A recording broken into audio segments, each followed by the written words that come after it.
ମୁଁ ମୋ ମିତ ଆମର ଗୋଟେ ଛୁଟି ଦିନ।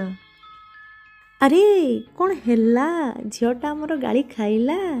ଶ୍ରୀ ଜଗନ୍ନାଥ ବଜରଙ୍ଗବାଲୀଙ୍କୁ ସ୍ମରଣ କଲି ଆଉ ଆଜିର କାହାଣୀ ଆରମ୍ଭ କଲି। ମୋର ଯେଉଁ ଷ୍ଟାଇଲ୍, ମିତ୍ର ମୋର ଦଉଥିଲା ସ୍ମାଇଲ୍, ରେକର୍ଡ ହଉଥିଲା ଇନ୍ ମୋବାଇଲ୍, ଅଟୋଟା ବୁକ୍ ହେଇଥିଲା ଅନଲାଇନ୍।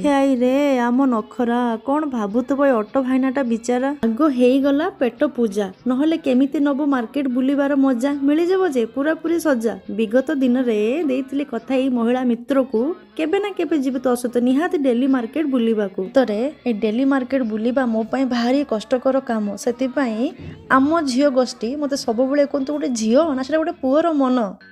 ପିଲାବେଳେ ବାପା ମାଆଙ୍କ ହାତ ଧରି କରୁଥିଲି ଜିଦ୍ଦି ସବୁ ନେବାକୁ। ଆଜି ନିଜ ହାତ ପାନ୍ତରେ ସବୁ ଥାଇ ନିଜକୁ ପଚାରୁଛି କ'ଣ ଅତି ଜରୁରୀ କି କିଣିବାକୁ।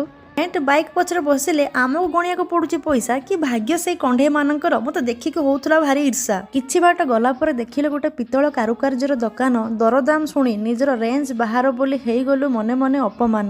ଭଳିକି ଭଳି ପରିବା ଦେଖିକି ମନେ ପକେଇଦେଲି ମୋ ମା ଦେଇଛି କେତେ ଯେ ଦେଶୀ ଖାନା ରାନ୍ଧିକି। ଆଉ ଥରେ ସେ ଛୋଟ ପିଲା ହେବି କି ତା କୋଳକୁ ଫେରି ପାରନ୍ତି କି। ହେ ଫୁଲ, ତୁମେ ହୁଅ କୃତ୍ରିମ କି ପ୍ରାକୃତିକ, ବଟ୍ ତୁମେ ଦେଖିବାକୁ ପୁରା ସାଂଘାତିକ। ତାଙ୍କ ହାତରେ ଦେଖିଲ ମୃତ୍ତିକାର କାରୁକାର୍ଯ୍ୟ। ଏ ପରୋକ୍ଷ ନିରୀଖ କରିକି ବାଛିଆରେ ଏ ମହିଳା ମିତ୍ର ମୋର କାହାକୁ କରୁଛି ସାହାଯ୍ୟ। ଯାହା ବି କୁହ, ମାର୍କେଟରେ ଏତେ ବୁଲିକି କିନ୍ତୁ ମୁଁ ଆଣିଥିଲି ମୃତ୍ତିକା ଜିନିଷ କିଣିକି। ଟିକେ ଆଗକୁ ଆସିକି ଦେଖିଲୁ ଗୋଲାପ ଫୁଲ ଆଉ ଫୁଲର ତୋରଣ। ଯାହା ବି କୁହ, ଆଖିକୁ ନା ଭାରି କରୁଥିଲା ସେ ଆକର୍ଷଣ। ଚିନା ବାଦାମର ଶୁଣିକି ଦାମ, ଏଇ ଟିପିକାଲ ମାଇଣ୍ଡରେ ଡିସାଇଡ୍ କରାହେଲା ଘରେ ଅଛି ଆମର କଞ୍ଚା ବାଦାମ।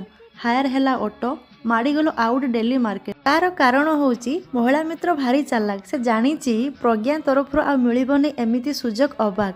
ସିଗ୍ନାଲ ହେଲା ଗ୍ରୀନ୍, ନେଲା ସେ ମେଡିସିନ, ମାନେ ଦେହ ଖରାପରେ ନ ସିକ୍ ଲିଭ୍, ବଟ୍ ମେଡିସିନ ଖାଇକି ମାର୍କେଟରେ ହବାଟା ଲାଇଭ୍। ଦେଖ ତା style, okay always I like her smile. ନଥିବା ମଣିଷ ମାନଙ୍କୁ ମୋର ପ୍ରଣାମ। କେତେ ଯେ ଅସୁବିଧା ଆସିଥିବ ତାଙ୍କ ଜୀବନରେ, ଜ୍ୱଳନ୍ତ ଉଦାହରଣ ସେମାନେ ଆମ ଜୀବନ ବଞ୍ଚିବାରେ।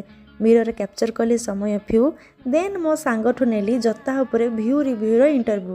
ଏବେ ଆସିଲା କାହାଣୀ ଆରମ୍ଭର କନଫ୍ୟୁଜନ। ବ୍ରାଉନ ବିୟରକୁ ଦେଖି ମହିଳା ମିତ୍ରଙ୍କ ଆଖିରେ ହେଇଥିଲା ଇଲ୍ୟୁଜନ। ଦୋକାନୀ ଭାଇନା ତାଙ୍କ ସପର ଭିଡ଼ିଓ ହେଉଛି ବୋଲି ଜାଣି ଖୁସି ଥିଲେ। କୋଉ ପଟେ ରହିଲେ ଭଲ ଫଟୋ ଆସିବ ସେଇଟା ବତଉଥିଲେ। ହେଇଗଲା ପ୍ରବଳ ଖୁସି, ସେଥିପାଇଁ କରୁଥିଲା ଡାନ୍ସ ଅଟୋରେ ବସି ବସି। କହିପାରିବ କି କୋଉ ଗୀତ ଯୋଉଥିରେ ନାଚୁଛି ଆମ ମହିଳା ମିତ୍ର? ଆରେ ବାପରେ, ଅଟୋ ଭାଇନାଙ୍କର ଏ ଡ୍ରାଇଭିଂ ସ୍କିଲ୍। ମୋ ସାଙ୍ଗ କରୁଥିଲା ଖୁସିରେ ଚିଲ୍, କିନ୍ତୁ ମୋର ହାର୍ଟଟା ହେଇଯାଉଥିଲା ପୁରାପୁରି ଇଲ୍। ଦେନ୍ ଘର ପାଖ ଦୋକାନରୁ ନେଲୁ ପରିବା, କାହିଁକି ନା ୱିକ୍ ଡେଜରେ ଇମ୍ପସିବଲ୍ ହେଇଯାଏ ଆମର ବାହାରକୁ ବାହାରିବା। ସାଙ୍ଗକୁ କଥା ଦେଇ କଥା ରଖିଲି, ଜୀବନର ଆଉ କିଛି ମୁହୂର୍ତ୍ତକୁ ସାଉଁଟି ନେଲି। ଆଜି ପାଇଁ ମୁଁ ଏତିକିରେ ରହିଲି। ଜୀବନର ଆଉ ଗୋଟେ ଦିନ ବଞ୍ଚିଗଲି। ଭଗବାନ ଆପଣଙ୍କୁ ମୁଁ ଧନ୍ୟବାଦ ପ୍ରାର୍ଥନା କଲି।